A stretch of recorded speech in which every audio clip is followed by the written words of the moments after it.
Mana shu 11 kun shug'ullanishimizdan oldin kelganingizda nima muammo bor edi? Oshqozonim og'rirdi. Qattiqroq gapirasiz. Oshqozonim og'rirdi, sahrim bor edi, pankreatitim bor edi. Oyoq qo'llarim og'riydi, qazbiyatim bor edi.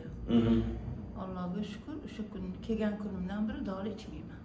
Hech qanaqa joyimda muammo yo'q.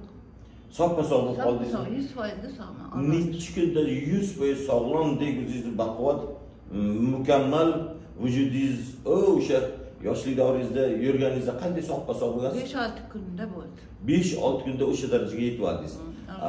Sahrdan nima? Dori icharmidingiz, insulin olarmidingiz? Dori ichardim, lekin hozir umuman sahrimni o'lchamayapman. Dorilarimni ham hammasini ichmayapman.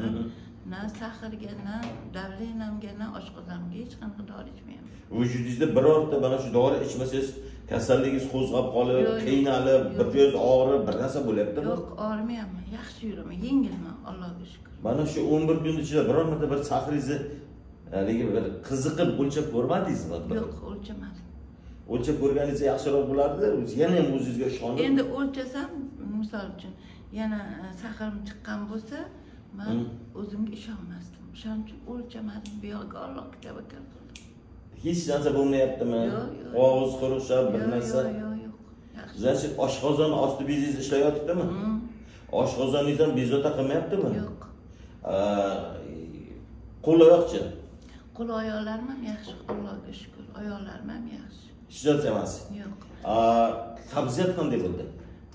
2 kunda yaxshi bo'ldi. 2 kunda chez yurish ketdi. Dori ichmayman, sanoqda yurardim. O'zidan o'zi kelyapti. Bir kunda necha marta kelyapti? Bir mahal, 2 mahal.